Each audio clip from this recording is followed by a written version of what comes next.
মান্না ভাই আসলে হি ওয়াজ a fantastic person.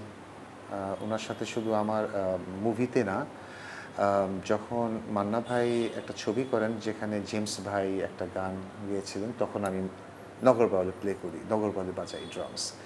তো আমাদের অভিজ্ঞতা হচ্ছে যে আমরা আসলে his a really fantastic person.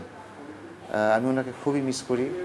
ওনার সাথে আমার অনেক কথা হতো, জসিম ভাইয়ের সাথে আমার অনেক কথা হতো, অনেক কিছু শিখেছি ফাইট সম্পর্কে, বিশেষ করে আশিক প্রিয়াতে। জসিম ভাই আমাকে খুব রিকোয়েস্ট করেছিল আশিক প্রিয়ার পর, যখন উনি বাংলার নায়ক, প্রথম ছবি সম্ভবত রিয়াজ রিয়াজ ছিলেন ওই মুভিতে, ওনার ফার্স্ট ছবি। অ্যাকচুয়ালি ওটাতে আমার ডাবিং করা ছিল, আচ্ছা, ওটা আমার ভয়েস ছিল, সম্ভবত বাংলার নায়ক, এবং রিয়াজের যে কণ্ঠ ছিল সেটা আমার ছিল। এটা জসিম ভাইয়ের খুব অনুরোধ আমি এটা করে দিচ্ছিলাম।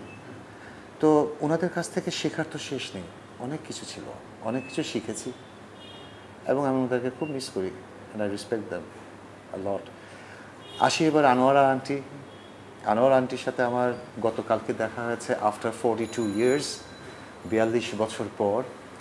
মুহূর্তটা একটা অদ্ভুত মুহূর্ত আমি অনুভব করেছি গতকালকে। উনিও কেঁদে দিয়েছেন, আমিও কেঁদে দিয়েছি।